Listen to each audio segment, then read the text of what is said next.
señores expositores. Tengan todos ustedes muy buenas tardes.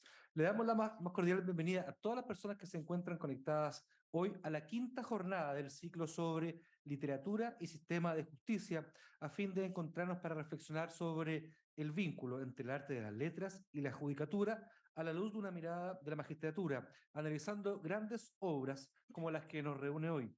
Crónica de una muerte anunciada del Premio Nobel colombiano Gabriel García Márquez. El ciclo sobre literatura y sistemas de justicia forma parte de las iniciativas de la Comisión de Lenguaje Claro del Poder Judicial, que promueve el uso del lenguaje sencillo, fomentando así una comunicación jurídica comprensible y dirigida a la ciudadanía.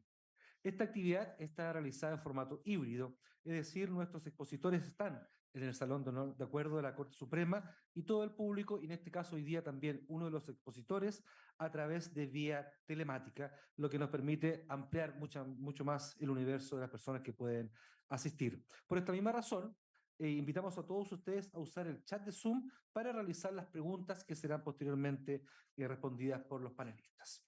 ¿Quiénes son ellos hoy?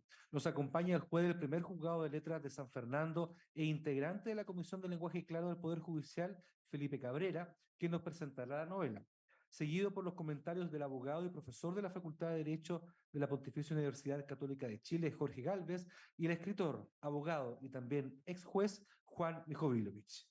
Para dar inicio a este ciclo de la quinta jornada de Literatura y Justicia, se dirigirá a ustedes la ministra de la Corte Suprema y presidenta de la Comisión de Lenguaje Claro, Ángela Vivanco Martínez. Ministra.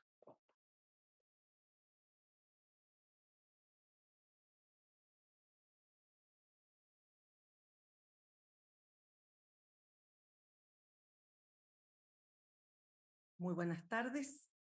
Junto con brindarles un cordial saludo, les doy la bienvenida a esta jornada y les agradezco la asistencia que sigue teniendo este ciclo de conversatorios sobre literatura y sistema de justicia, organizado por la Comisión de Lenguaje Claro del Poder Judicial.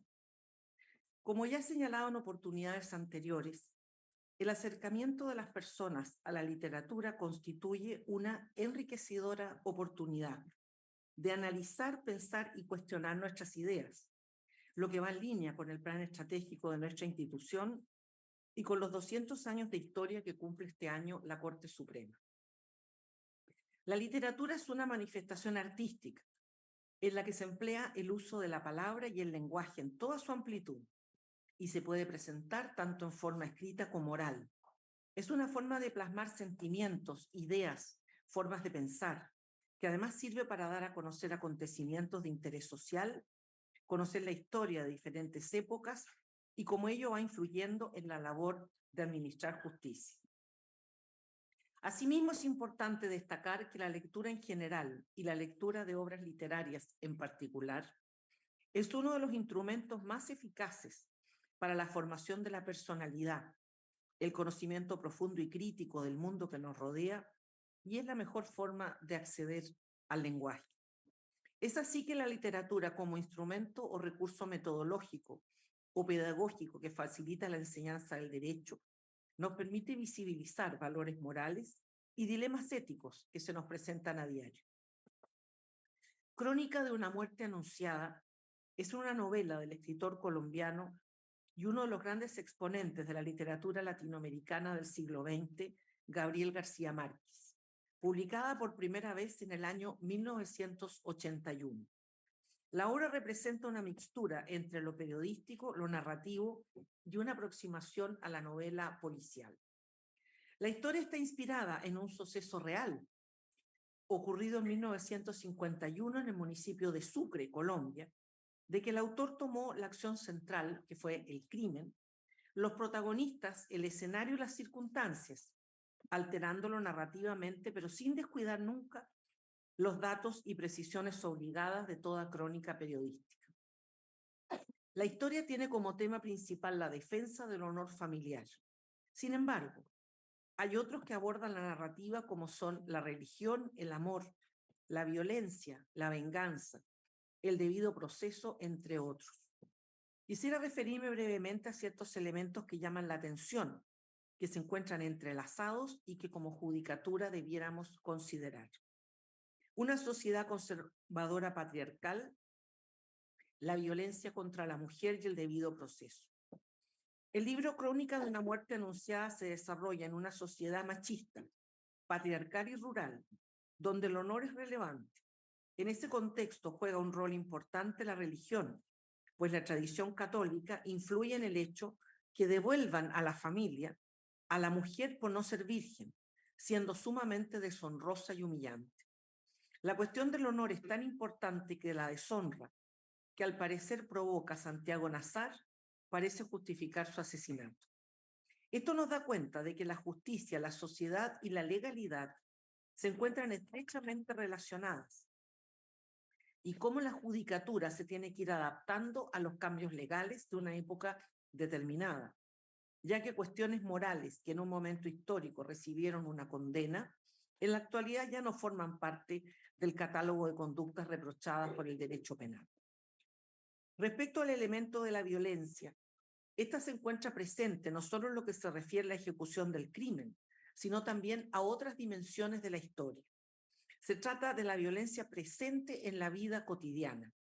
Es así como el machismo, el sentimiento irreprimible de venganza, obligado por un cruel código de honor, y el lenguaje utilizado potencia esa violencia. Podemos observar que es una novela en que los personajes femeninos son relegados a funciones meramente decorativas en la trama y siempre están condicionados por las acciones de los hombres. Cabe señalar que la obra no reflexiona en ningún momento respecto del abuso de poder que sufren las mujeres, ni tampoco sobre el privilegio injusto que poseen los hombres. La historia de alguna manera ilustra una realidad que aún se sigue viviendo y que la Administración de Justicia debe hacerse cargo. En ese sentido, nos invita a reflexionar la importancia de juzgar con perspectiva de género y contribuir a la erradicación de la violencia contra la mujer. Asimismo, cuestionarnos cómo frente a la transgresión del mandato social y religioso, la reacción de una sociedad es muy diferente dependiendo si se trata de una mujer o de un hombre.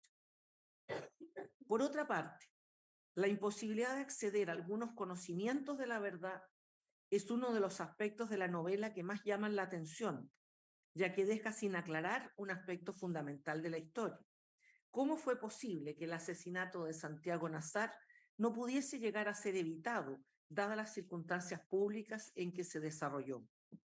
Dado que la novela se presenta como la reconstrucción casi periodística de unos hechos reales a través de una minuciosa investigación, la conclusión de la misma, dejando sin resolver aspectos tan esenciales, pone de manifiesto la dificultad extrema de alcanzar en ocasiones el conocimiento de la verdad, sobre todo cuando, como es el caso, se indaga con cierta profundidad en los hechos.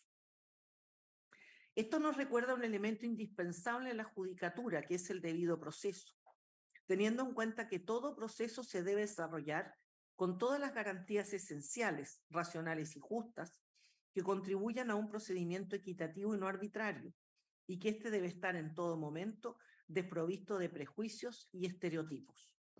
Para finalizar, quisiera destacar que como Poder Judicial aspiramos al reconocimiento por parte de la sociedad de nuestra institución como una institución moderna, que toma sus decisiones jurisdiccionales con independencia y de manera comprensible, oportuna y transparente, junto a la capacidad que posee para proponer cambios con miras a una mejor justicia, sensibilización social y al bien común.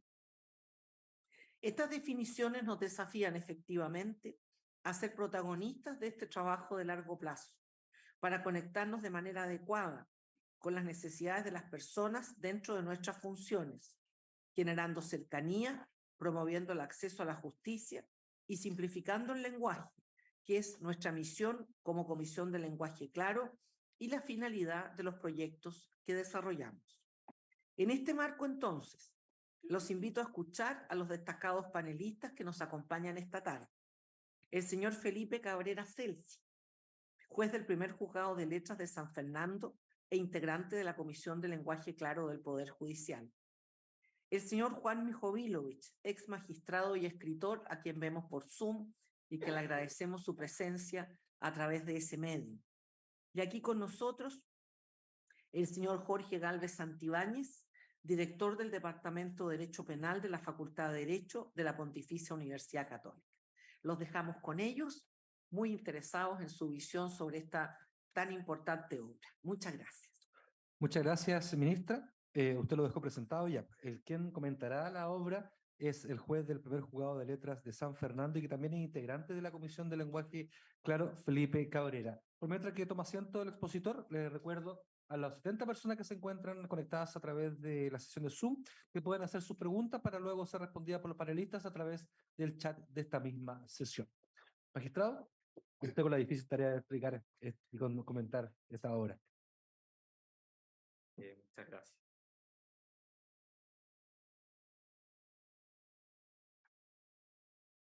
Buenas tardes a todos los presentes y a quienes se encuentran conectados a esta actividad a través de la plataforma Zoom. En primer lugar, me gustaría agradecer a la ministra, señora Ángela Vivanco, por la invitación a ser parte de este importante conversatorio sobre literatura y sistemas de justicia. Es un honor participar en esto y a la vez un importante desafío, ya que nos da la posibilidad de mirar nuestra labor desde la óptica de la literatura. Ahora, ¿qué es la literatura? La Real Academia de la Lengua Española, fuente a la que comúnmente recurrimos para poder definir algunos conceptos que no están en la ley, nos dice que la literatura, en su primera acepción, es el arte de la expresión verbal. Por lo tanto, tal es la relevancia de una instancia como la que nos convoca, ya que permite relacionar una expresión artística con una ciencia, que es el derecho. Y es en esta línea que la Comisión de Lenguaje Claro del Poder Judicial, de la cual tengo el honor, el privilegio de ser parte desde sus inicios, y que tiene por finalidad última acercar la justicia a los ciudadanos a través de un lenguaje que sea comprensible por ellos, es que este conversatorio nos permite dar efectividad a los mandatos de transparencia o ayudar en esa labor, la racionalidad de la decisión y en definitiva hacer carne un Estado democrático de derecho. En íntima relación con lo dicho, les invito a tomar en consideración la siguiente reflexión que ha formulado el profesor Andrés Pérez Velasco, abogado especialista en Derecho Constitucional de la Universidad Externado de Colombia. Y además, y muy importante, es máster en estudios avanzados en literatura española e hispanoamericana. Al tratar sobre la narrativa García Marquiana como interpretación jurídica de la realidad ya en el año 2018, nos dice lo siguiente, cito, si consideramos la posibilidad de que a pesar del rigor propuesto por el derecho, dada su función en la sociedad, puede ser complementado por una disciplina como la literatura, que es abrevadero permanente de novedad, en el sentido de que el lenguaje evoluciona constantemente y esta evolución es recogida por la literatura, podremos decir que contamos con un instrumento realmente importante y por demás potente para darle una segunda lectura al ámbito en el que se desarrolla la juridicidad y a partir de ello entenderlo y aplicarlo de maneras diferentes y por lo que podríamos aventurar insospechadas. Así, el papel de la narrativa en la construcción del entramado legal adquiere una especial relevancia. En realidad, las decisiones del juez no solo son escritas para las partes interesadas, sino que lo hace para el conjunto de la sociedad. Las ficciones, haciendo referencia a obras literarias, en consideración a esta finalidad, se convierten en instrumentos sustantivos de la argumentación jurídica, dado que facilitan las posibilidades del operador judicial de explicar el porqué de sus sentencias.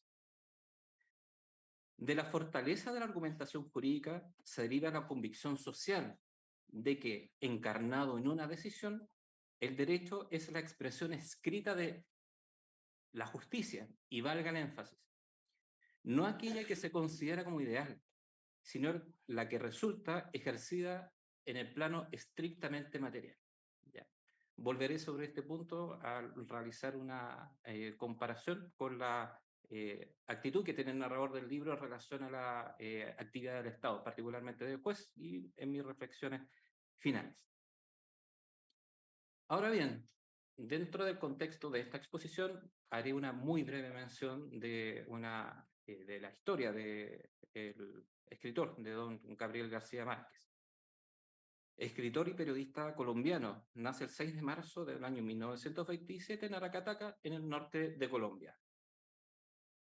Estudia Derecho hasta el año 1947, cuando producto de las revueltas sociales, que se conocen como el Bogotazo, la universidad es cerrada y a partir de ahí comienza a dedicarse al periodismo.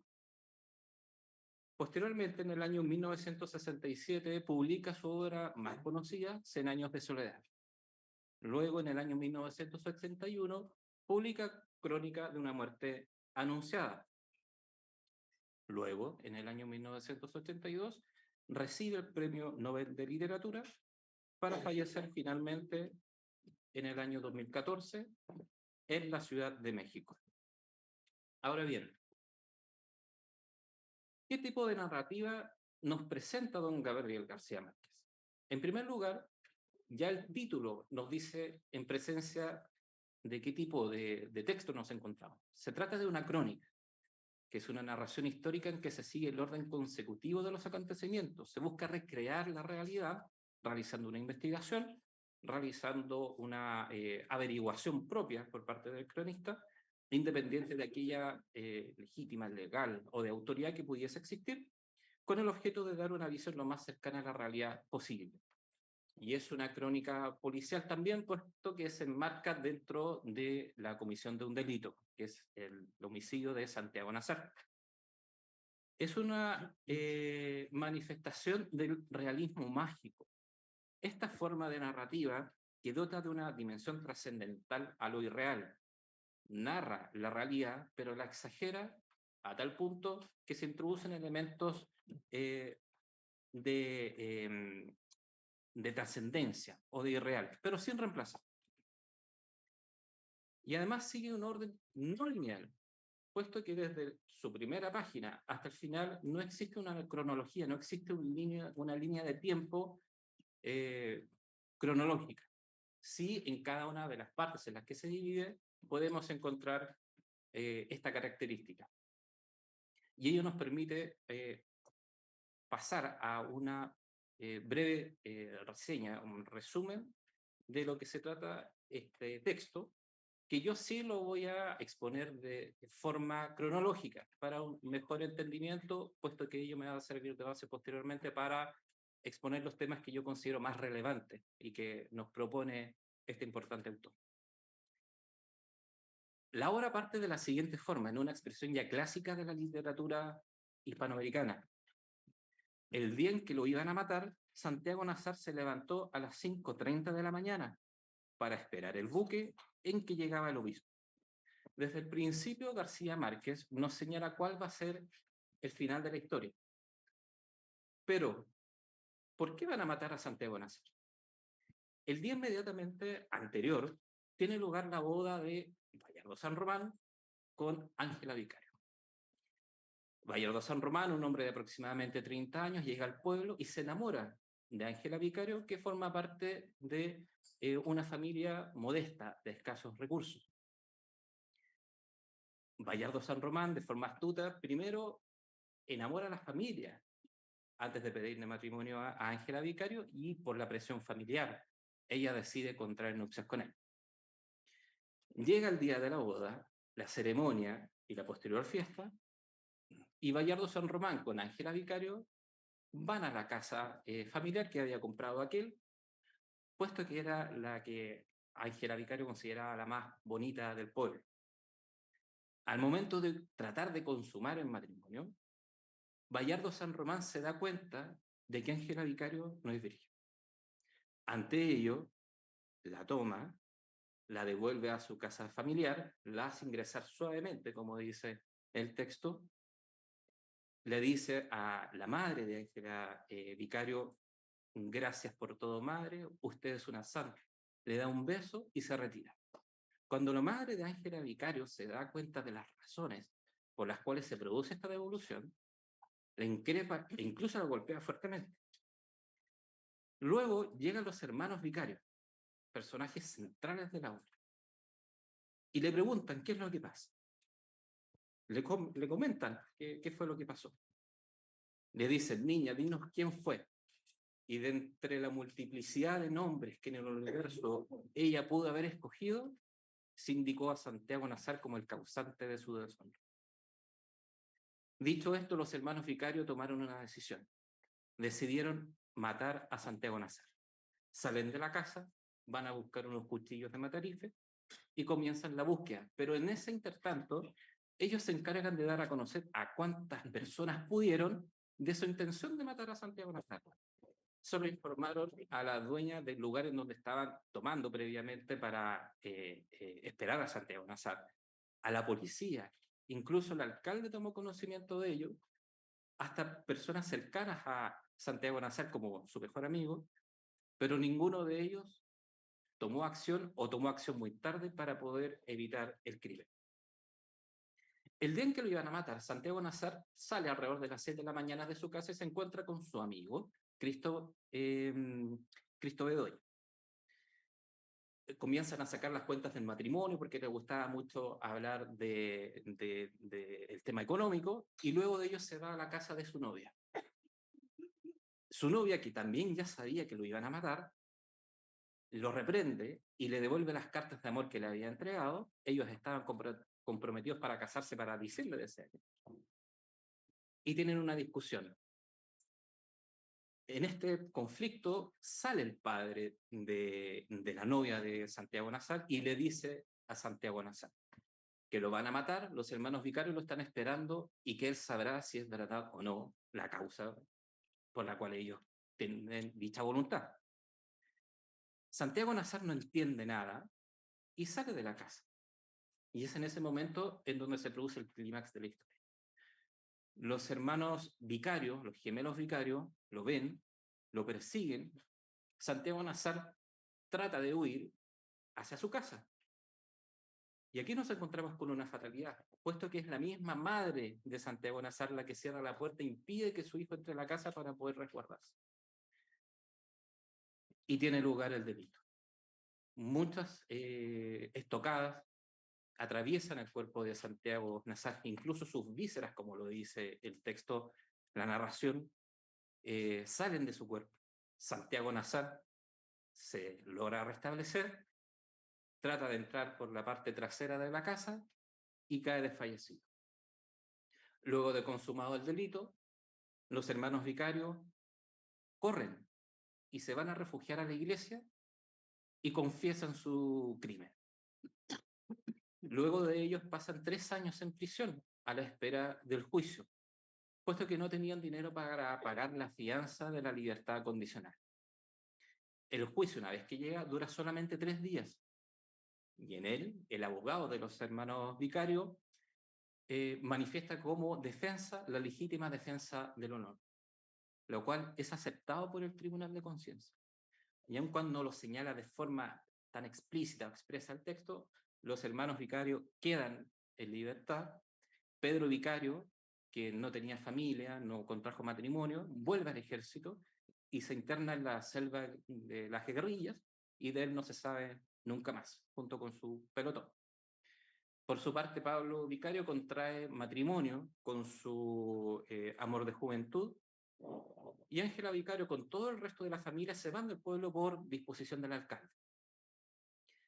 Ella sufre por el amor al final del día que perdió de Bayardo San Román.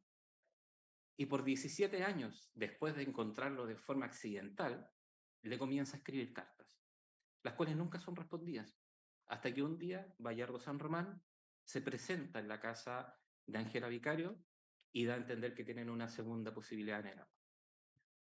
En general, esa es la estructura del libro, y he omitido detalles deliberadamente, puesto que estos serán tratados al momento de hacer reflexión sobre los distintos temas que considero relevantes en esta presentación, que son la fatalidad, los prejuicios, el honor, la violencia, la espiritualidad y la crítica al poder estatal reflejado en la labor del juez. La fatalidad es esencial, cruza toda la obra y se erige como el hilo central de la misma. Avanza por las persistentes torpezas humanas, ya sea por casualidades, por ambigüedades o contradicciones, todas ellas que confluyen en un solo resultado final: la muerte de Santiago Nazar. La fatalidad deriva de fatum, que en la tradición clásica podemos decir que es la fuerza desconocida que obra irresistiblemente sobre dioses, sobre hombres y los sucesos. Nos encontramos frente a un encadenamiento fatal de sucesos, propio de las tragedias griegas. Existen diversas manifestaciones de esto en la narración. El juez dice, en el sumario, la fatalidad nos hace invisibles. ¿Esto por qué? Porque nadie vio a Santiago Nazar cuando entró a la casa de su novia, aun cuando había mucha gente circulando por la plaza, por las calles, producto de la visita del obispo a la ciudad. Nadie lo vio. Lo dejó clavado, en nombre de Santiago, en la pared con su dardo certero, como a una mariposa sin albedrío, cuya sentencia estaba escrita desde siempre. Cuando Ángela Vicario indica el nombre de Santiago Nazar como el autor de su desgracia. De esta manera se elimina o se limita la idea del libre albedrío, la idea de que nuestras decisiones determinan nuestro destino. Se dice de los hermanos Vicarios, además, que hicieron mucho más de lo que era imaginable para que alguien les impidiera matarlo, y no lo consiguieron. Como ya lo mencioné, los hermanos Vicarios dieron a conocer sus intenciones a un gran número de personas, y ninguna de ellas tomó acción de forma y de manera oportuna. Un segundo tema es el del honor. En el contexto de esta obra, se puede definir como la honestidad y recato en las mujeres, y buena opinión que se granjean con sus virtudes. La honra es el reconocimiento social del honor. Y en este caso, los hermanos Vicarios buscan restablecer el honor de la hermana, pero también de la familia, ya que llegar virgen al matrimonio era una obligación social impuesta a las mujeres, en una época donde predomina el machismo y la sumisión del hombre, de la mujer al hombre. La virginidad, por lo tanto, así sustenta la honra de Ángela Vicario, pero también de toda su familia. Esta es una creencia férreamente arraigada en la comunidad.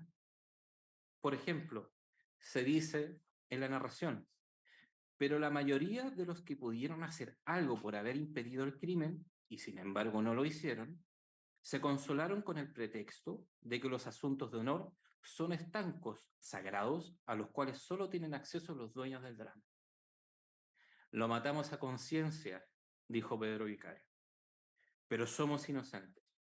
Tal vez ante Dios, dijo el padre Amador. Ante Dios y los hombres, dijo Pablo Vicario. Fue un asunto de honor. El abogado de los hermanos Vicario, como lo adelanté, sustentó la tesis del homicidio en legítima defensa del honor, que fue admitida por el Tribunal de Conciencia, durante un juicio que solamente duró 3 días. Ahora bien, el honor, ¿existe alguna fuente normativa que pueda sustentar esta situación?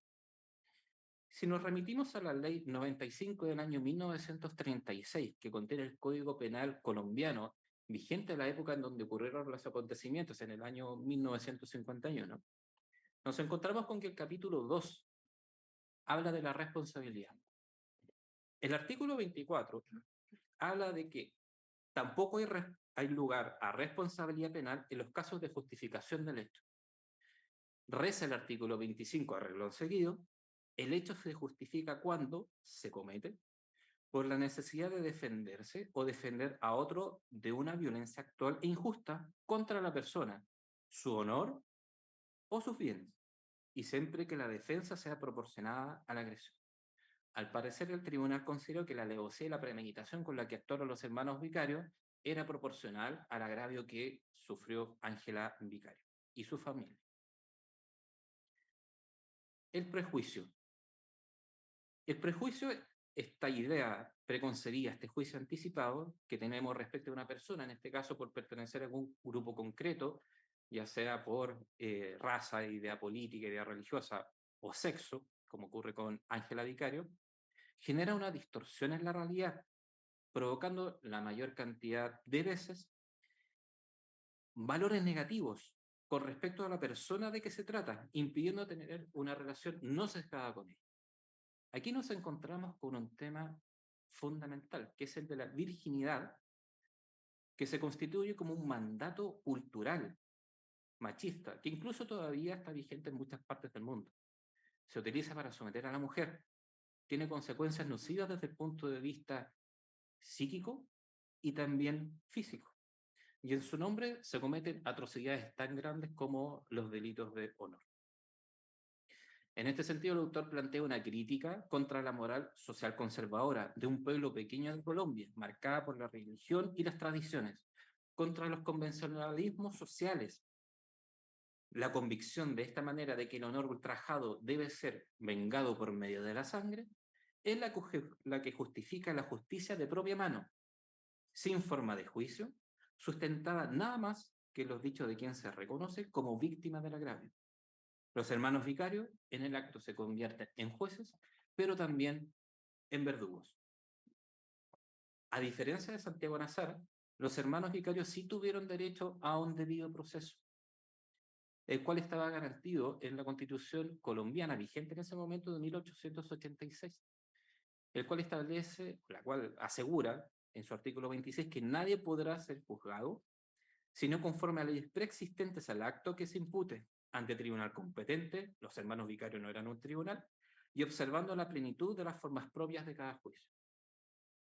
Esta idea de prejuicio es reconocida en diversas instancias en la obra. En el folio 416 de su puño y letra y con tinta roja del boticario, escribió una nota marginal, el juez instructor. Dadme un prejuicio y mover el mundo. Es este prejuicio el que mueve el mundo de los hermanos vicarios y también de la comunidad. Genera esta acción, pero tiene una contrapartida, que es la pasividad de la sociedad, es la pasividad de la comunidad, puesto que ellos aceptan como válido que la venganza del honor se haga a través de la sangre. Como ya lo mencioné, este prejuicio es compartido por la sociedad. Bayardo San Román devuelve a su mujer casada al saber que no es virgen. Se dice además que ellos, los hermanos Vicario, fueron criados como hombres. La novia de Pablo Vicario incluso señala que solo se casaría con él si cumplía con su cometido como hombre de vengar el honor mancillado de la familia. Es decir, solamente basta un rumor y la pasividad de todos quienes saben las intenciones criminales para que la muerte tome su sitio.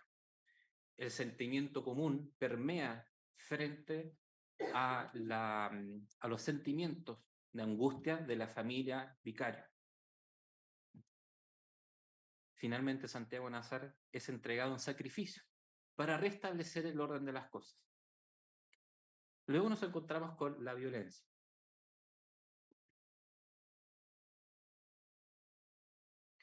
Aquí lo observamos desde dos puntos de vista, violencia hacia la mujer y hay una violencia social. Todo esto está entrelazado. La mujer cumple un rol secundario de opresión. La virginidad impuesta es símbolo de pureza que se eleva a una condición esencial de prestigio. Y por otro lado, también la mujer es relegada a funciones propias del cuidado de los hijos y del hogar común. Se dice en el texto, Purísima del Carmen, su madre, había sido maestra de escuela hasta que se casó para siempre, como si fuera una especie de condena de prisión a cadena perpetua. Su aspecto manso y un tanto afligido disimulaba muy bien el rigor de su carácter. Parecía una monja. Se consagró con tal espíritu de sacrificio a la atención del esposo y a la crianza de los hijos, que a uno se le olvidaba a veces que seguía existiendo. Hay una violencia social, ya que todo el pueblo sabe que matarán a Santiago Nazar, pero la convención, también social, basada en esta idea de que el honor quebrantado debe ser restituido por medio de la sangre, por medio de un acto de violencia, avala las acciones criminales de los hermanos vicarios. Existe, por lo tanto, una culpabilidad compartida, hay una complicidad por parte de la comunidad. Esto queda en evidencia con distintas actitudes. Lázaro Aponte, el alcalde. Luego de encontrarse con Cristo Bedoya, quien le manifiesta nuevamente que los hermanos vicarios están armados y que están buscando a Santiago Nazar para matarlo, dice, Prometió ocuparse de eso al instante, pero entró al club social a confirmar una cita de dominó para esa noche. Y cuando volvió a salir, ya estaba consumado el crimen. El padre Carmen Amador, otra autoridad. Lo primero que pensé fue que no era un asunto mío, sino de la autoridad civil. Pero después resolví decirle algo, de pasada solamente, a Plácida Linero. Sin embargo, cuando atravesé la plaza lo había olvidado por completo. Usted tiene que entenderlo, le dijo el cronista. Aquel día desgraciado llegaba el obispo. Nuevamente Cristo Bedoya, cuando se encontró con el padre Amador que regresaba a la iglesia, con los ornamentos de la misa frustrada, no le pareció que pudiera hacer por Santiago Nacer nada distinto de salvarle el alma. La espiritualidad, como otro elemento, se marca con la presencia, por un lado, de la Iglesia Católica en este pueblo, en el norte de Colombia, tradicional y conservador, a tal punto que la visita del obispo se nombra en todas las partes de esta obra. Ahora bien, es tan importante la visita del obispo que es este el elemento que determina la voluntad de Santiago Nazar de salir de su casa para tratar de saludar a esta autoridad religiosa. Y así él mismo se pone a disposición de sus hechores. También nos encontramos con la superstición.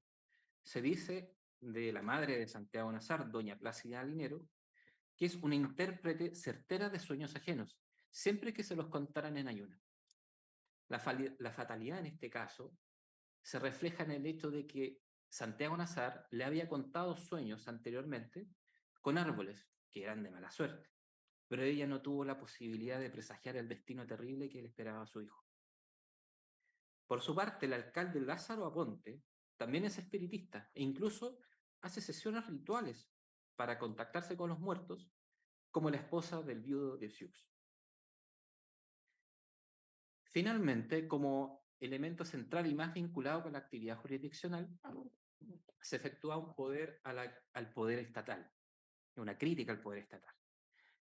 Esto ya es tratado por don Fernando Rodríguez Mancilla, doctor en literatura, profesor de la Universidad de Navarra, pero yo lo sistematicé en 3 etapas. En primer lugar, en la etapa de sustitución, de vocación de sustitución del sumario por la crónica. Luego, nos encontramos con una confrontación con la realidad y finalmente una tercera etapa donde se asume la imposibilidad de explicar la fatalidad. En cuanto a la primera etapa, a través del texto se hace referencia a la actividad jurisdiccional, en particular al sumario llevado a cabo por el juez instructor, que llegó al pueblo 12 días después de cometidos los hechos. Este es encargado de investigar los mismos y que motivan la muerte de Santiago Nazar. En forma inicial se advierte la intención implícita del cronista de sustituir la reconstrucción de los hechos que el autor del sumario estampó en el expediente judicial y critica su labor. Dice, en el curso de las indagaciones para esta crónica, recobré numerosas vivencias marginales. Hace alusión a previamente testimonios y antecedentes que, según su parecer, son útiles para resolver las incongruencias que presenta la historia, pero que no están contenidas en el sumario. Sin embargo, hay que ser justo, puesto que el sumario o las piezas del sumario que tuvo a la vista el cronista no son completas, puesto que muchas partes de ellas se perdieron en el transcurso de los años. Según me dijeron años después, los hermanos vicarios habían empezado por buscarlo en la casa de María Alejandrina Cervantes, donde estuvieron con él hasta las 2. Este dato, como muchos otros, no fue registrado en el sumario. Más adelante insinuó la incapacidad del juez instructor en el manejo del lenguaje.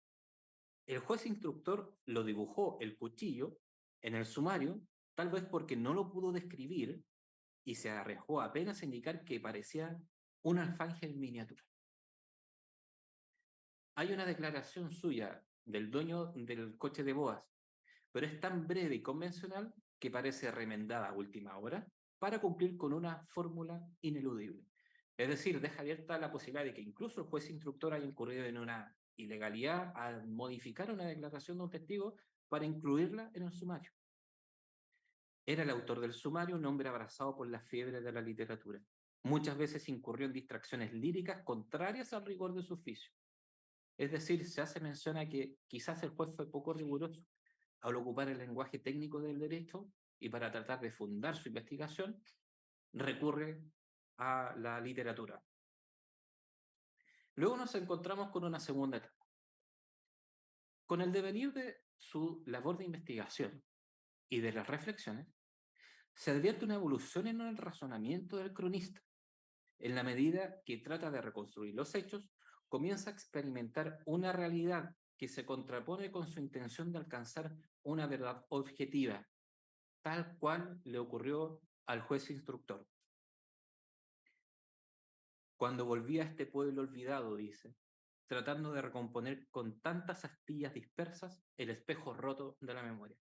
Una frase que es muy elocuente, sobre todo cuando se trata de reconstruir un hecho a partir de la prueba testimonial. ¿Ya? Yo traté de arrancarle esta verdad cuando la visité por segunda vez, con todos mis argumentos en orden, pero ella apenas sí levantó la vista del bordado para rebatirlos. Ya no le des más vueltas, primo, le dijo al cronista. Fue él. Y esto es coincidente con lo que figura en el sumario. Cuando el juez instructor le preguntó con su estilo lateral si sabía quién era el difunto Santiago Nazar, ella le contestó impasible. Fue mi autor. Finalmente hay una tercera etapa, donde el autor asume la imposibilidad de explicar la fatalidad.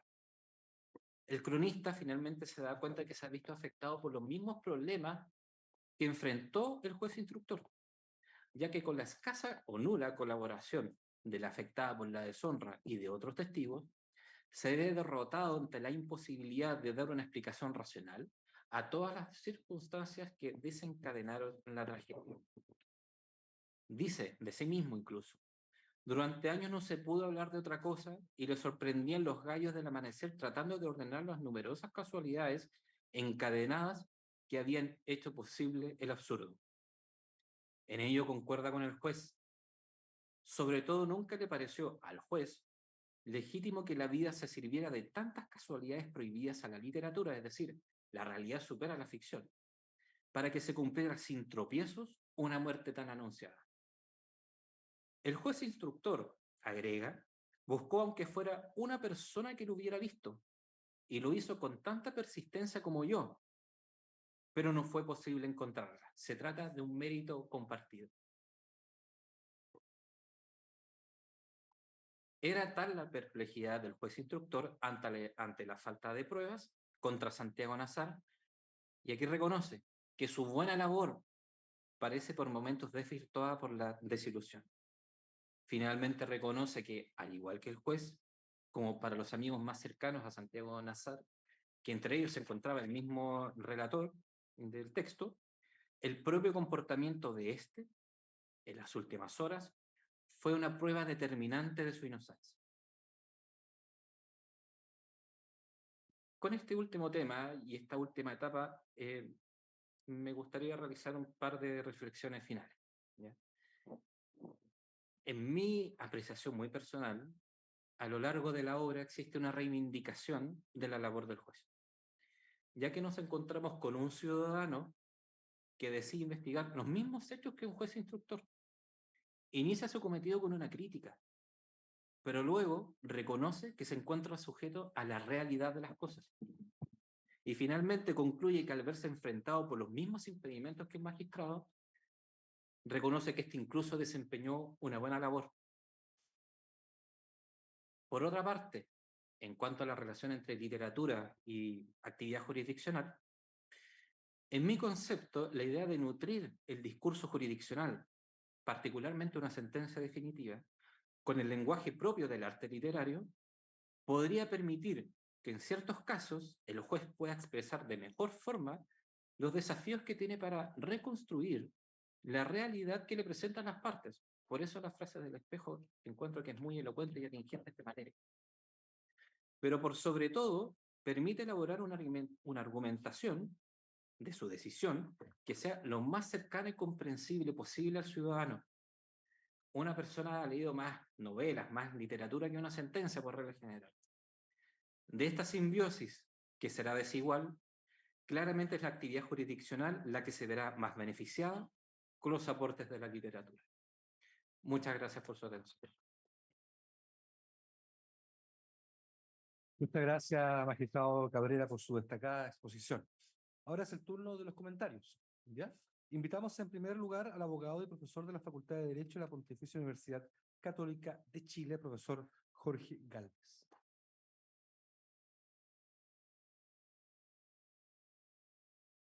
Bueno, quiero partir por agradecer muy sinceramente la cordial invitación que me extendió la señora ministra Ángela Vivanco de esta excelentísima Corte Suprema. Para mí es, lo digo sinceramente, un honor y un privilegio compartir con ustedes mis apreciaciones, estar sentado y participar además de una iniciativa tan noble y tan necesaria como es aquella que busca profundizar el lenguaje claro para efectos de conectar a la comunidad con la justicia y la labor jurisdiccional. Quiero comentarles que para mí fue un verdadero placer volver a leer esta obra maravillosa de uno de mis autores favoritos. La había leído en el colegio de pequeño y García Márquez tiene esto de que uno lo lee, lo vuelve a leer y en cada detalle, en cada frase, en cada vivencia, en cada situación puntual y aparentemente secundaria, encuentra notables afirmaciones de cultura, de costumbres, de justicia, de sabiduría. Tiene en efecto la obra, como la mayoría de las de este autor, elementos marcadamente costumbristas, tiene los ya notados y característicos elementos de realismo mágico, acá se citaron algunos, efectivamente hay elementos esotéricos que se dan en el contexto cultural como hechos ciertos.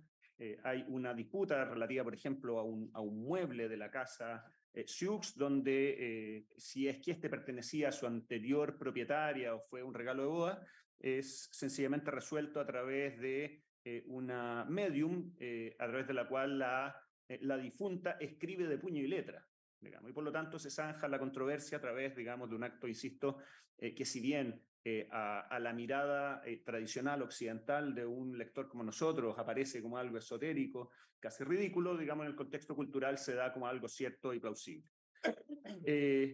Tiene, claro, mucha sabiduría popular y tiene además en este caso la obra un elemento de la tragedia griega, digamos. Es un autor respecto de quien se ofrecen innumerables y repetidas oportunidades de evitar lo que va a pasar.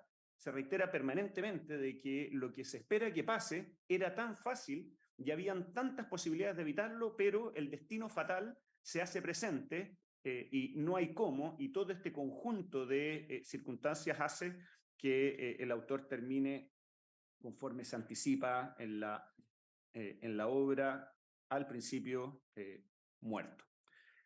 Ahora bien, desde la perspectiva de lo que nos compete a los efectos de la mirada de los juristas, a mí me parece que el principal tema, o al que al menos a mí me llamó más la atención, tiene que ver con la idea de los condicionamientos culturales en la percepción de los hechos y cómo ellos deben o no afectar en la construcción de los patrones normativos del comportamiento debido. Así me parece que ese es el enunciado. Es decir, la obra está permanentemente mostrando los condicionamientos culturales de una sociedad digamos, más bien homogénea, de un pueblo determinado donde la aproximación a las cosas es bastante común y compartida. En efecto, tanto el cronista como el instructor del sumario comparten efectivamente las dificultades, pero a la vez también son conscientes y contestes en que todos se aproximan desde una misma valoración. Y eso, digamos, es bastante notable. Valoración que se encuentra fuertemente condicionada con las costumbres, la creencia y sobre todo las ponderaciones valóricas que subyacen a esa comunidad cultural. Esto llevado, digamos, a una sociedad heterogénea como la nuestra, donde en una ciudad como Santiago, por ejemplo, conviven distintos mundos culturales, socioculturales, distintos mundos valóricos, plantea un serio desafío, a mi juicio, para el ejercicio de la jurisdicción. Porque por defecto profesional, digamos, y académico, me refiero a mi área del derecho, que es el derecho penal. El derecho penal De la misma manera que en materia de responsabilidad, derecho privado, se recurre permanentemente al elemento normativo de el hombre medio, del buen padre de familia, etc. En el derecho penal efectivamente hay un conjunto bastante significativo de instituciones que requieren la ponderación del comportamiento desplegado por el imputado en relación a un sujeto normativo estandarizado. Cuestiones, por ejemplo, como la vencibilidad del error, cuestiones también como, desde luego, la ponderación ex ante de los intereses en conflicto en el contexto de las causales de justificación. Piénsese, por ejemplo, en la posibilidad de afirmar el ejercicio de un derecho, un cumplimiento de un deber, la legítima defensa, digamos, la ponderación de intereses que supone lo que implica la necesidad racional del medio y, si se quiere, bajo una interpretación como una cláusula de proporcionalidad, o, para qué decir, el estado de necesidad justificante, que de suyo exige una ponderación de bienes o males, en conflicto, según cómo dogmáticamente se entiende. Todos ellos involucran la necesidad de ponderar digamos, de situar al sujeto ante el conflicto y, por lo tanto, ante un juicio valórico ex ante. Luego, los mismos condicionamientos culturales, ya no en la ponderación de intereses, pero sí en la percepción de la realidad, resultan palmarios. La obra refiere, de modo a ratos hasta divertido, hasta jocoso, cómo estas personas perciben la realidad a través, claro, de recursos costumbristas o de realismo mágico, en términos de que ya no es solo, digamos, una valoración respecto de lo que está pasando, sino la propia comprensión y la propia descripción fáctica de qué está ocurriendo. Y por último, digamos, en el ámbito de mi materia, desde luego, cuestiones de culpabilidad, como el estado de necesidad exculpante, pensemos en nuestro derecho positivo, en el miedo insuperable, involucran también cuestiones de ponderación y percepción de la realidad. Y acá es entonces donde vinculo esta afirmación con algunos aspectos que tienen una doble dificultad. Una primera dificultad para el juez, a mi juicio, corresponde a identificar estos parámetros normativos, estos condicionamientos culturales del contexto en el cual ocurre el hecho que juzga. Y esto yo encuentro sinceramente que es muy difícil y es un desafío enorme. Yo admiro sinceramente a los jueces que, sobre la base de la experiencia y su acervo cultural y su contacto con la realidad social, tienen una mejor capacidad con el tiempo de juzgar adecuadamente aquello que ocurre en determinados contextos culturales.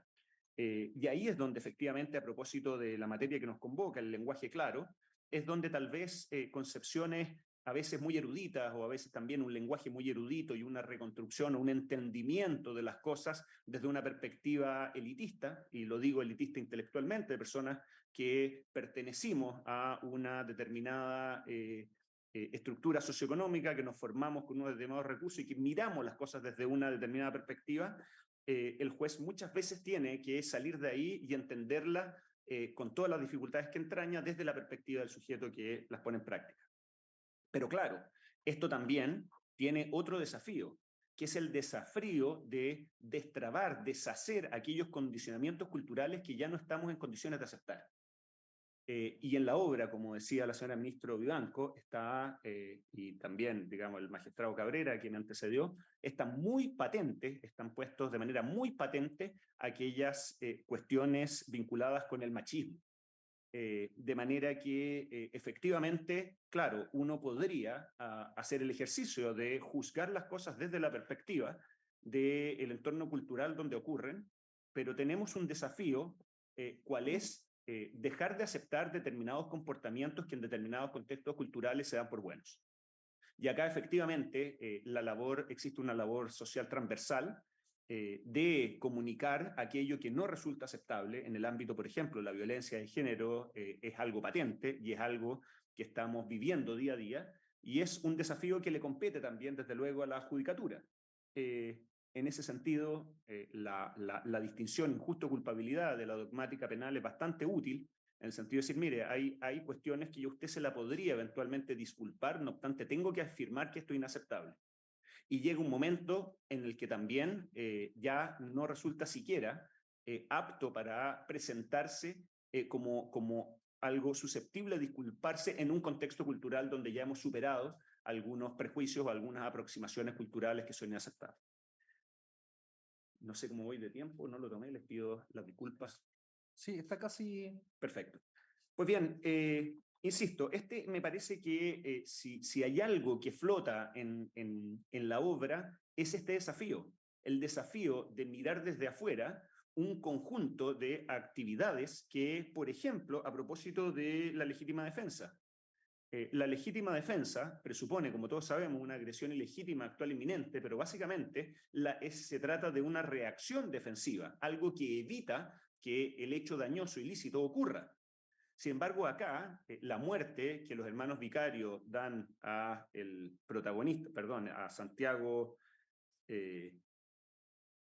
Nazar, ocurre con posterioridad respecto de, y con mucha posterioridad respecto de esta agresión que había significado faltar a la honra y desflorar a esta mujer que es concebida también a todos los efectos con una descripción bastante machista, casi como un objeto, casi como alguien que no tiene derecho a su propio, digamos, destino. Pues bien, la percepción cultural que implica que un juez haya concedido esta causal de justificación y por lo tanto la absolución de los imputados, supone que la agresión a la honra de la mujer basada en privarla de la virtud de la virginidad y por lo tanto hacerla susceptible de un bien de desecho por parte de un marido que está perfectamente legitimado para devolverla, supone una percepción de que ese atentado a la honra y a una condición ineludible de participación de la mujer está vigente. Es decir, como Santiago Nazar, presuntamente, porque nunca terminamos de saberlo y quedan sospechas bastante fuertes de que efectivamente haya sido él quien haya sido el autor, digamos, de esta presunta ofensa, lo cierto es que esta ofensa permanece al punto que en ese entorno cultural es concebida su muerte como una forma proporcionada y actual de poner fin a esa ofensa. Pues bien, hay, digamos, la verdad, para serles sincero, hay otras reflexiones que se me vienen a la cabeza y que tenía anotado, pero entiendo que el formato de esta muy entretenida conversación no permite profundizar y por lo tanto me acoto a estas reflexiones y vuelvo a agradecer muy sinceramente su atención y la invitación que me fue extendida. Muchas gracias. Muchas gracias. Sin duda, profesor, que durante las preguntas también vamos a poder tener la oportunidad de desarrollar Muy bien, más las ideas que quedan. Muchas gracias, profesor. Y gracias a la tecnología, miramos todos hacia la pantalla de Zoom y quiero dejar con ustedes al escritor, abogado y también ex magistrado Juan Mijovilovich a exponer su comentario sobre esta novela. Le iba a decir magistrado, pero mejor le digo a don Juan. Usted con la palabra. Está bien, don Juan, está bien ahora. Sí, perfecto. ¿Me escuchan bien? Muy bien. ¿Tengo la palabra? Sí, por favor. Bien, muy buenas tardes. Quiero saludar cordialmente a la señora ministra, doña Ángela Vivanco Martínez, que antes ha tenido la gentileza de invitarme a este evento tan importante. Me parece sumamente relevante que haya un ciclo sobre literatura y sistema de justicia. Por lo mismo, en su calidad de presidenta de la Comisión de Lenguaje Claro y su Comité de Acceso a la Justicia, le agradezco esta invitación. También saludo de manera muy cordial a ambos expositores, a don Felipe Cabrera y a don Jorge Galvez, y naturalmente que un saludo afectuoso a quienes han estado escuchando este ciclo y nos están observando. Queda poco espacio para establecer alguna novedad después de los análisis y de la profundidad con que se ha establecido los comentarios respecto de una novela que ha sido relevante dentro de la literatura latinoamericana y por algo está considerada una de las 100 mejores obras de todos los tiempos. Pero veremos si podemos aportar algo novedoso. Un primer análisis de esta verdadera tragedia griega contemporánea es probablemente constatar una cruel paradoja, la de sancionar privada y públicamente a un inocente por un delito que pareciera a todas luces inexistente. Y acto seguido, condenarlo a muerte sin siquiera haber tenido conciencia del porqué, mientras los ojos ciudadanos asisten con morbosa complicidad a contemplar su ejecución tribal. Santiago Nazar, el personaje central, es una suerte de moderno antihéroe pueblerino situado por obra y gracia de una encaminada fatalidad en las antípodas de la justicia real.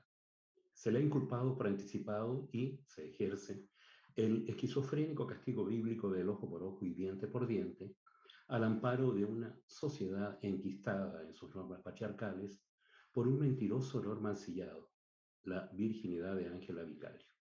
El argumento novelístico es sencillo, pero sus connotaciones sociales, religiosas y familiares se expanden, cual gangrena incontrolable sobre el pueblo entero, el que asiste como en una función de teatro a ver de qué modo se cumple la sanción interpuesta por una falsedad que salvaguarda la imaginaria deshonra personal de Ángela Vicario y su familia como corolario.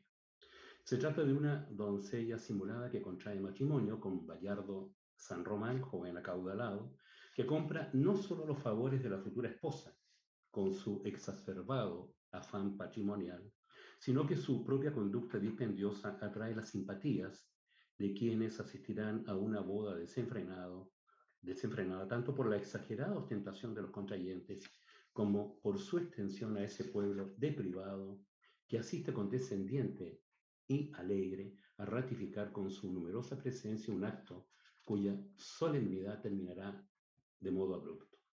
Pocas novelas concentran de tal manera en su mero título lo que ha de ocurrir en la trama a partir de un hecho real que da la impresión de ser también solo una mera fantasía.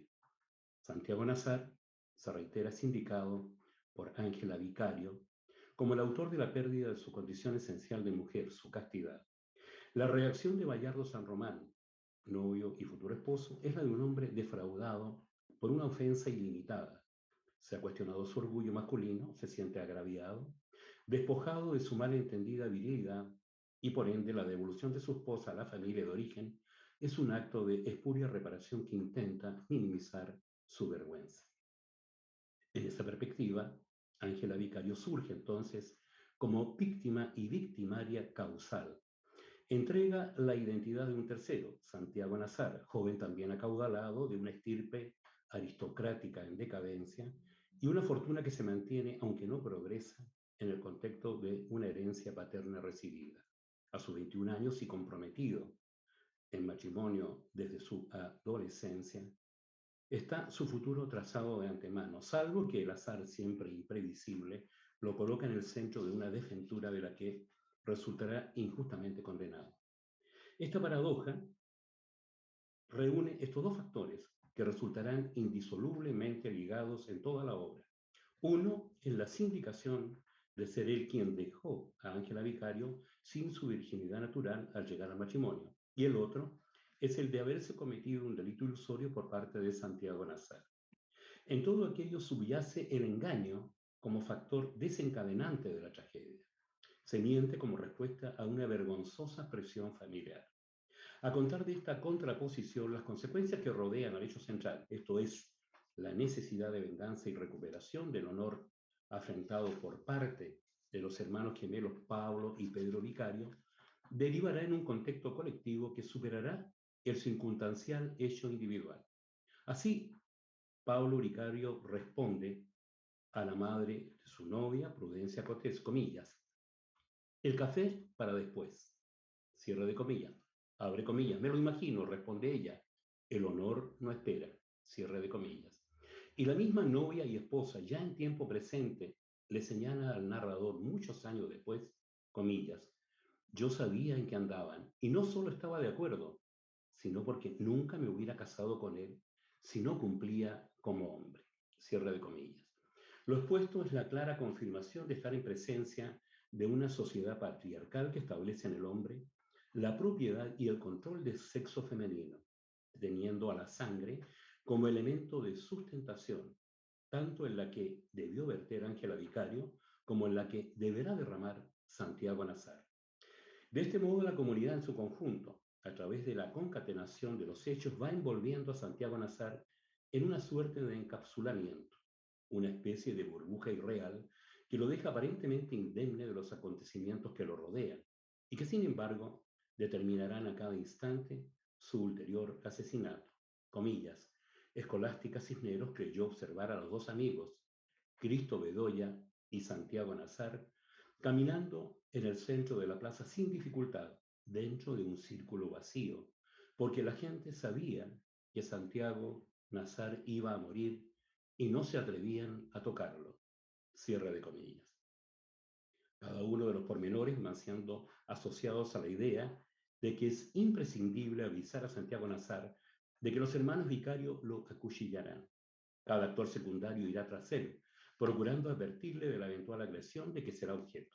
Y cada acción intentada siempre a medias quedará sujeta a ese albur indeterminado que conlleva el equívoco de la información, su deslizamiento accidental hacia los terrenos de la perplejidad.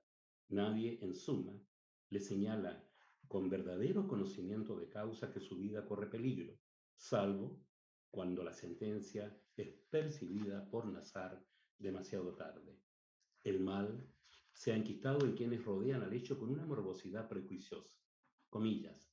Dadme un prejuicio y moveré al mundo, cierre de comillas, escribe el juez instructor, turbado en el sumario ante la falta de pruebas en contra de Santiago Nazar. Existe una acción penada social, moral y hasta religiosa. Santiago Nazar terminó con la virginidad de Ángela Vicario. Ya deja de ser relevante si el hecho es o no es cierto. El que esa verdad emane de la novia desposada, que sus labios lo hayan sindicado como el autor, es motivo suficiente para que Nazar sea el culpable de un hecho que, de ser irrefutable en tiempos presentes, no tendría más relevancia que una ocasional sanción de desprecio o hasta de resentimiento privado y público.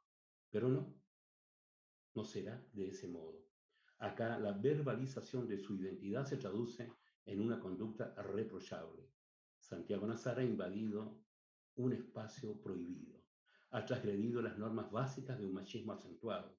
Bayardo San Román, el hasta hace unas horas novio feliz, se transforma en una víctima del destino patriarcal. Su nombre y su honra de macho cabrío han sido vergonzosamente humilladas.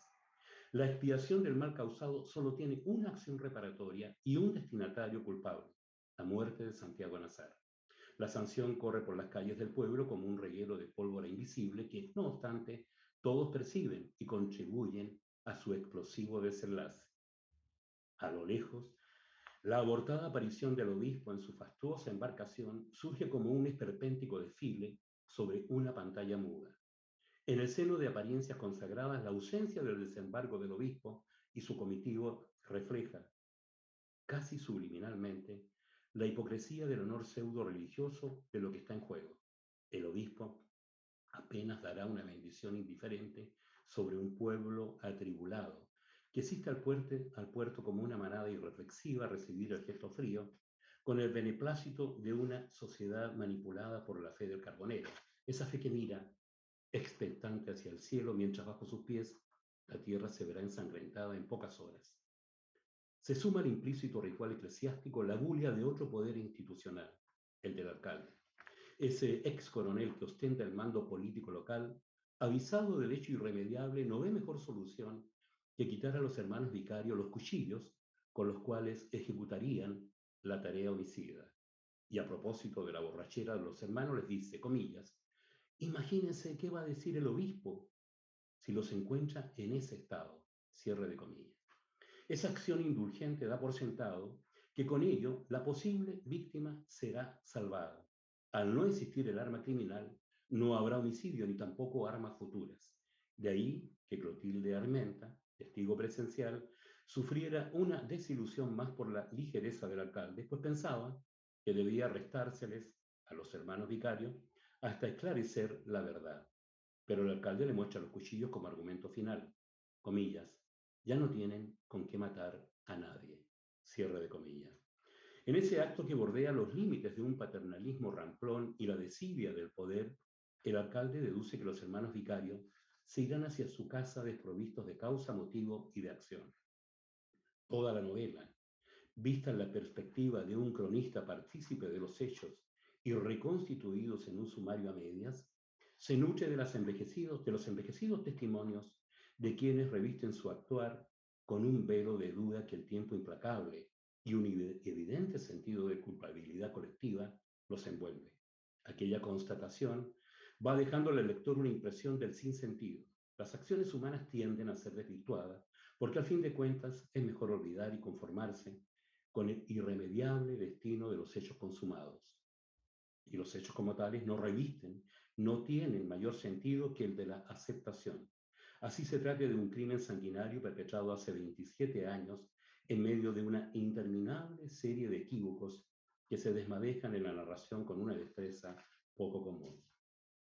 Y para terminar, en este mare magnum del desconcierto individual y colectivo, el derecho como sustrato y la justicia humana como resultado surge con una meridiana incomprensión literaria, la conformidad póstuma de que el autor que mancilló el honor de Ángela Vicario no fue, ni pudo ser nunca Santiago Nazar, que en definitiva su asesinato no fue sino la consumación de un delirio personal transformado en pasivo delirio colectivo, una pasividad que contrae las vísceras de sus protagonistas, pero que no alcanza ni remotamente a eximirlos de culpa, más allá de que los hermanos Vicario, por esa congruente acción visual y auditiva de moros y cristianos, y el consecuente destino judicial hayan sido absueltos.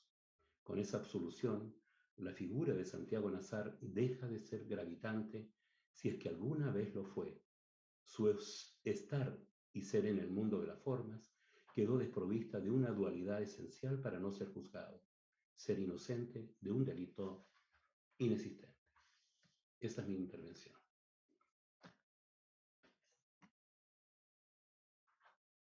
Agradecemos, Juan Mijovilovich, ¿Se su escucha? presentación. Sí, se escucha muy bien, muchas gracias. A continuación, corresponde el turno de las preguntas y las respuestas, y para ello dejo con la palabra a la ministra de la Corte Suprema, Ángela Vivanco, quien va a dirigir esta etapa de la sesión. Aún hay tiempo para que los que estén interesados puedan mandar sus consultas a través de la sesión de preguntas y respuestas que tenemos en el Zoom. Estado muy interesantes y atractivas las exposiciones, así que asimismo van a ver ustedes que están las preguntas que nos han ido llegando y que tengo acá en mi celular. Ya se las voy a decir. Una primera pregunta que le vamos a hacer a nuestro expositor principal. ¿Los prejuicios del propio juez pueden afectarlo a él mismo al momento de fallar? Gracias, ministra. Sí, ya. Es una pregunta muy interesante. Y solamente voy a hablar, no tengo vocación de hablar por nadie más, pero voy a hablar por mí. Efectivamente, debemos partir de la base, antes de contestar la pregunta, de que el juez es un ser humano que se encuentra inserto en la sociedad, en una comunidad, tiene una historia cultural, familiar, económica. Se desenvuelve dentro de un determinado ámbito de amistad, laboral. Y en ese contexto, claramente, como cualquier persona, tiene prejuicio. La idea o lo relevante de eso es darse cuenta de esos prejuicios. No nos podemos situar en una posición de aislamiento respecto de la comunidad, por el contrario. Pero tampoco podemos jugar a partir de ellos. En la medida que nosotros nos demos cuenta de que tenemos una idea preconcebida respecto de una persona o una situación, como ocurre en distintas materias, laborales, de familia, por ejemplo, incluso penales, nos podemos abstraer al menos o hacer ese esfuerzo para poder juzgar de acuerdo, aunque suene tríado, de acuerdo al mérito del proceso y la prueba que se pueda rendir.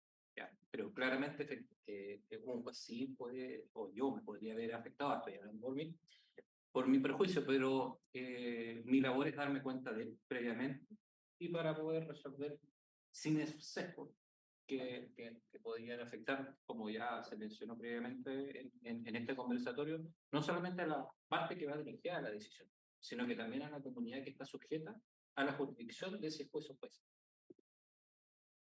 Muy interesante, ¿no? La separación del yo Sí. del cargo, ¿no? Del juez. Para don Jorge Gálvez, ¿Usted cree que siendo tan notorio el conocimiento de todo el pueblo de que ocurriría el delito, que se pudiera configurar alguna responsabilidad penal de ciertas personas del pueblo por su omisión?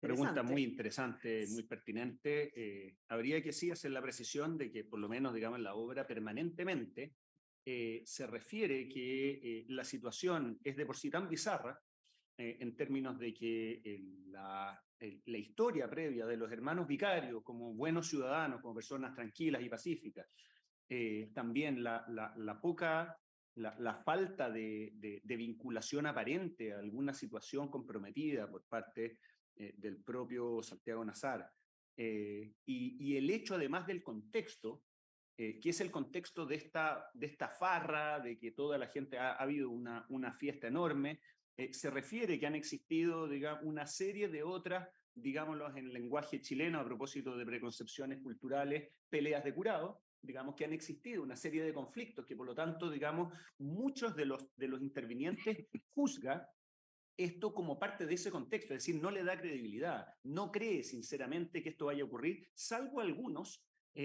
sujetos puntuales, entre aquellos que lo valoran correctamente, entre otros que hacen parte, entre otros que tratan de evitarlo mediante algunos mecanismos que no lo comprometan suficientemente. Ahora bien, respecto de la configuración de la responsabilidad por omisión, en esto, digamos, hay que siempre recordar algo que es muy patente, digamos, a mi juicio hay una metáfora que plantea Silva Sánchez en su tesis doctoral que es muy notable.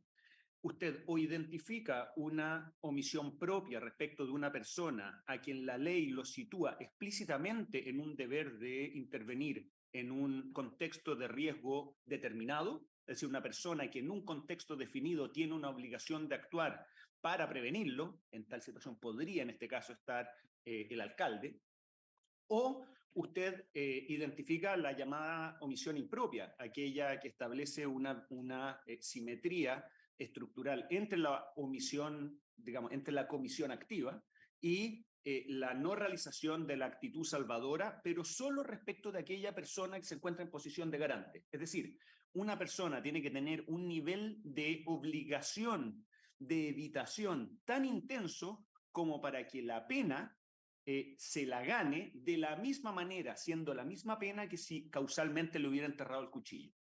Por lo tanto, la verdad que es un tema muy interesante. En principio, uno podría eventualmente, claro, habría que revisar si es que hay deberes positivos de intervención por parte y consultar, por tanto, el derecho positivo colombiano de la época, pero desde la perspectiva de la comisión por omisión, me cuesta identificar personas que se hayan encontrado en una posición de garante tan intensa como para que su falta de evitación pueda ser valorativamente equivalente desde una perspectiva jurídica a un acto causal comisivo como es matar enterrando un cuchillo. Muchas gracias. Les voy a leer un comentario que no es pregunta, luego voy a seguir con las preguntas.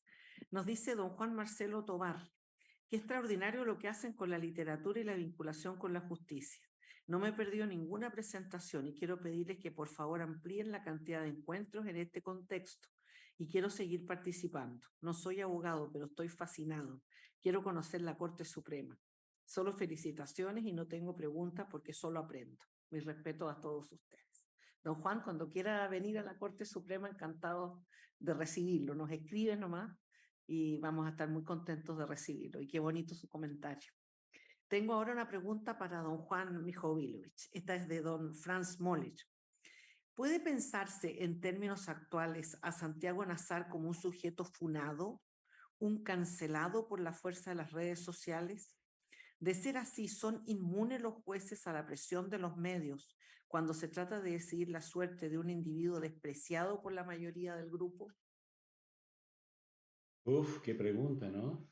Hoy día, con la tecnología moderna que pareciera ser la panacea de justamente el desarrollo planetario, el acceder a la funa ya se ha convertido prácticamente en una costumbre, estableciendo, claro, las limitantes de un parangón en términos de contextualización, Estamos hablando de una novela que tiene básicamente un tiempo específico, aun cuando la línea atemporal de su desarrollo pareciera indicar de que ello tuviera o pudiera ser secundario. Sí, se podría establecer, ¿cierto?, una especie de funa colectiva por el hecho de que nadie, en definitiva, actuó a ciencia cierta con conocimiento de causa para que aquello que estaba predeterminado, esa fatalidad encaminada hacia un destino final, pudiera estar evitando un homicidio como este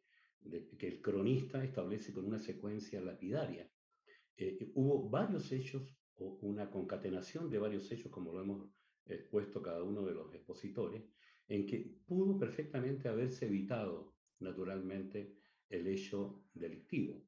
Pero claro, es una ficción, estamos hablando de una narración que constituye de alguna manera también el corazón del derecho. La narración tiene que ver con que el derecho se va a erigir justamente, y eso lo saben mejor los profesores que están allí, sobre los cuales se va a erigir el derecho. Esta narración que admite distintas interpretaciones, yo siempre he creído de que uno debe partir primero por la aceptación del hecho o de los hechos. Los hechos tienen distintas interpretaciones y eso es natural, y el especialista, el jurista, va a determinar de qué manera eso incide en definitiva en un castigo o en una sanción. Así que me parece muy buena la pregunta, yo la contesto a medias, me da la impresión de que sí, son relativamente análogas a esa funa colectiva que implicó una pasividad porque fue el pueblo entero el que asistió como a una especie de función de teatro, como lo dije ahí en la exposición. Todo el mundo advirtiendo lo que va a pasar y en definitiva los múltiples equívocos impidieron de que Santiago Nazar fuera salvado de un hecho irremediable. No sé si responderé a la inquietud de la pregunta. Muchas gracias, don Juan. Una pregunta para el magistrado Cabrera. Agradezco nuevamente estos espacios, nos dice Soledad Granados. Escuchando a nuestros expositores, me gustaría preguntarles en esta historia, más encima basada en un hecho real, en el fondo una gran crítica a la legitimidad de la justicia. No al Poder Judicial ni a los jueces, sino al sistema, al concepto de justicia en un estado, en un momento determinado. Pienso, por ejemplo, en los femicidios actuales, que en la mayoría de los casos son la crónica de una muerte anunciada, donde muchas veces se activa el sistema, pero finalmente todo falla. Gracias por la pregunta. Entiendo que va enfocada en un asunto más bien estructural del sistema de justicia, más allá de la función que al Poder Judicial le corresponde en él. Es complejo evaluar la actividad desde mi perspectiva como juez de otras instituciones. Sin perjuicio de ello, entiendo que en lo que toca al Poder Judicial, en particular la actividad del juez, rememoro algunas situaciones que yo viví como juez de familia. Al tratar los temas de violencia intrafamiliar, efectivamente, en algunas ocasiones uno se da cuenta de que por muchas herramientas que la ley, el texto de la norma nos entregue, en la práctica ello es difícil que se pueda materializar. Lo pienso de la siguiente forma. ¿Qué es lo que pasa cuando se decreta una orden de abandono del hogar, una prohibición de ingreso y una orden de alejamiento de un presunto agresor respecto de una mujer? En este caso, que me habla de los femicidios. El tribunal lo puede decretar y puede establecer órdenes periódicas de carabineros, por ejemplo. Pero que en la práctica ahí ocurra, escapa del ámbito que pueda controlar el tribunal si es que no tiene alguna comunicación de carabineros, de policía de investigaciones, según corresponde, para verificar que la medida que el tribunal decretó se materialice. Siempre se puede mejorar, siempre se pueden establecer mejores procedimientos, más rápido incluso, algo como de los tipos monitorios, por decirlo de alguna forma, en donde de manera inmediata hay una tutela judicial anticipada, como ocurre en otras materias, como yo veo ahora mucho materia laboral, pero se pueden hacer cosas. Respecto de las demás reparticiones, cada una tendrá su rol, y yo podría contestar también de manera parcial esa pregunta, pero también está el llamado humilde de que las instituciones, que también a mí me pasó, que muchas veces se podían mejorar los procesos articulando de manera coordinada las diferentes funciones que cada órgano le corresponde. Fiscalía, tribunal, carabinero, investigaciones, incluso gendarmería, ¿ya? De esta manera, creo que esa es la aproximación que yo puedo dar a esta situación de los femicidios, que es una que nos aqueja de forma brutal a todos como sociedad, y que desde la vereda de la jurisdicción se tienen que adoptar las medidas que también nos entrega el ordenamiento jurídico, pero siempre pensando en esa mejora y una mejor coordinación en la medida que no exista un mandato legal nuevo con las diversas instituciones vinculadas. ¿Ya? Eso es lo que podría ser. Muchas gracias, magistrado.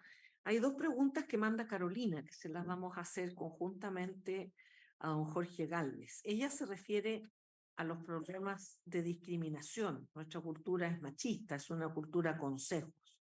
Entonces ella pregunta, ¿cómo podemos asegurar frente a eso una perspectiva de género desde el punto de vista ético? Y también, ¿cómo podemos abordar la interculturalidad, ¿cierto? Las diferencias entre las personas que implica también, ¿no es cierto?, revisar la inclusión. Además, Carolina nos felicita porque haya intérprete de lenguaje de señas, cosa que también nos alegra mucho porque justamente el tema del lenguaje claro también implica el acceso, ¿cierto?, a actividades como esta, y es muy importante ahí la participación de nuestro intérprete. Queda, Jorge, las preguntas planteadas. Sí, la verdad son preguntas que entrañan un desafío enorme para el cual no sé si tengo sinceramente una buena respuesta, partiendo por el segundo de los fenómenos, la interculturalidad probablemente fue a fines de los 90 y principios de este milenio uno de los temas de política criminal más debatidos en una Europa, vamos a decir, socialmente convulsionada, por flujos migratorios que significaran precisamente esto, la evaluación desde una cultura dominante de prácticas que ocurrían en el contexto de la migración.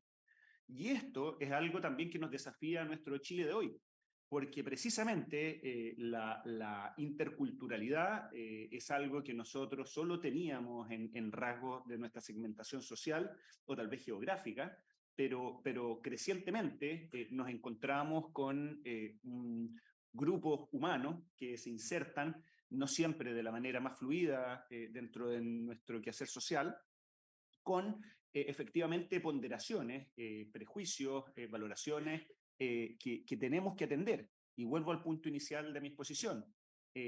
Hay que saber valorar desde la perspectiva del sujeto cómo percibió, cómo ponderó, cómo valoró, cuál es su acervo cultural y por lo tanto cómo concibió aquello que estaba haciendo, pero a la vez ser muy claro respecto de aquello que no resulta tolerable. Y en eso, claro, el esfuerzo vinculado con deshacer toda una cultura patriarcal es un esfuerzo muy significativo, porque de lo que se trata fundamentalmente es de revisar todas aquellas prácticas que permanentemente normalizamos.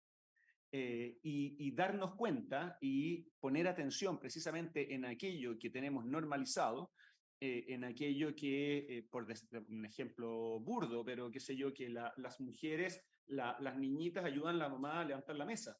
Digamos, algo que en el Chile de hoy debiera llamar la atención y hacer saltar las alarmas. Y todos decir, no, esto no es así, las tareas son compartidas, no hay deberes del género, como se decía antiguamente. Pues bien, esto es lo que también hay que identificar. La única manera es precisamente estudiarlas, es hacer, digamos, ese análisis previo para que cuando se presentan, saber que quienes interactúan en la relación están aplicando, digamos, ese sesgo y poder identificarlo en lo propio. Ahora, si me concede un minuto... Sí, por supuesto. También tenemos que tener un cuidado adicional, y en esto también a propósito de la perspectiva de género quiero poner la contrapartida. Porque noten que en la obra, cuando se indica a Santiago Nazar como el agresor sexual, eso se da por bueno por parte de los vicarios. Todo el raconto nos da cuenta de que no hay elementos para efectivamente pensar que él pudiera tener interés, haber tenido interés, que era una persona, digamos, desde una perspectiva tranquila, ex post, de valoración de todos los hechos, lo más probable, y es la conclusión implícita, es que él no fue, digamos, quien realizó este acto sexual, cuyas verdaderas condiciones no conocemos, pero todo apunta a que ella sencillamente, para proteger, digamos, a la persona con la que tuvo esta relación sexual, no sabemos en qué condiciones, se indica un tercero. Y acá es donde también tenemos estas mismas preconcepciones que a propósito de violencia de género también tenemos que advertirla en el sentido contrario, porque nuestra propia herencia cultural de una violencia de género en el plano sexual es tan abrumadora, todos tenemos tantos recuerdos de comportamientos sexuales que mujeres de nuestra generación tuvieron que soportar aunque no querían, que para nosotros también podemos caer en el automatismo de decir que una denuncia de agresión sexual es, digamos, hay que darla por buena de inmediato. Y acá entonces esta obra también nos llama la atención de eso. Hay que, digamos, sacarnos los automatismos culturales y los prejuicios, por sacarlos todos, evidenciarlos y por lo tanto hacer esta difícil tarea que tienen ustedes como jueces, que no se las envidio, cuál es efectivamente desplegarse de sus propias convicciones y juzgar desde una perspectiva más neutral. Muchas gracias, Jorge. Tengo ahora dos preguntas que van a ser ya las últimas para don Juan. La primera es de don Rodrigo Carvajal, presidente de la Corte de Apelaciones de Valdivia. Advierte don Juan en la construcción de los personajes la denuncia de una concepción antiliberal al punto que asumen un afán de dominación como una situación inexorable, casi controladora de su proceder, privándolos de un juicio propio. Y también para don Juan, ¿considera usted que debe existir una férrea relación entre el juez y la literatura? La obra dice que el juez era un hombre abrazado por la fiebre de la literatura. Qué interesantes preguntas, gracias a don Rodrigo. Que sea hoy en día, lo que pasa es que toda obra uno tiene que entenderla en su, y lo dije anteriormente, en la época en que fue establecido. Y claro, hay obras que saltan olímpicamente el tiempo también y preanuncian a su vez una realidad distinta. Se ha dicho siempre que toda gran obra literaria pasa casi inadvertida en su tiempo y es a posteriori en que cobra un valor real.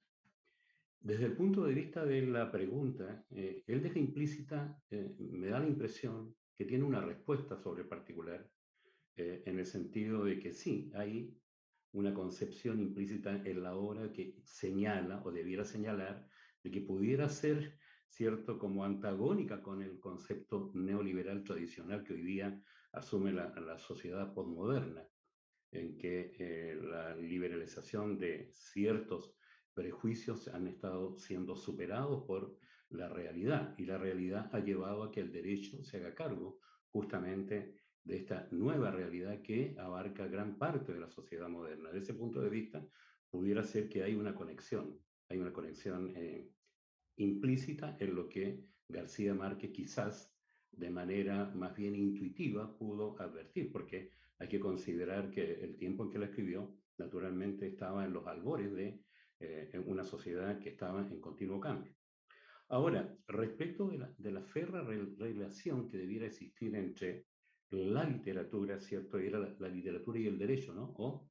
Esa era la pregunta, entre la literatura y el derecho. Sí, Yo te voy a y la hablar... justicia. Sí, perdone. Y la labor de los jueces.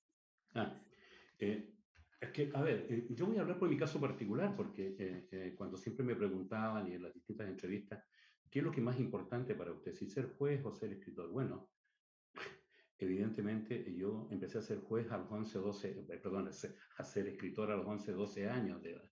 Entonces toda mi vida ha estado volcada hacia una pasión que me es inherente.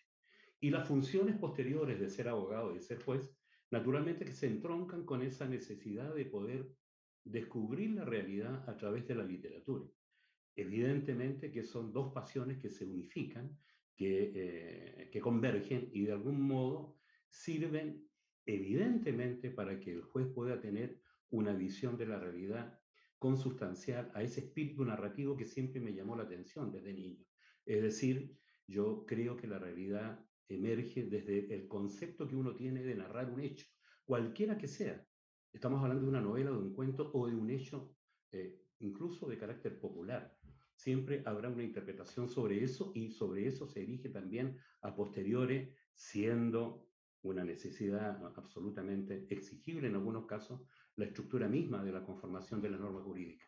Entonces, desde mi punto de vista, la narrativa ejerce un rol fundamental en el derecho y debiéramos, y yo me alegro muchísimo por el que se haya asumido por la Corte Suprema esta idea del lenguaje claro, porque eso va a hacer también descender el lenguaje tan especializado, tan cerrado en sí mismo que tenemos los juristas respecto de una realidad que el resto de los habitantes de un país les cuesta mucho entender, sobre todo cuando acceden directamente a la justicia. Yo creo, y volviendo sobre el principio de la pregunta, creo que hay, en mi caso particular, una férrea relación entre la literatura y el derecho.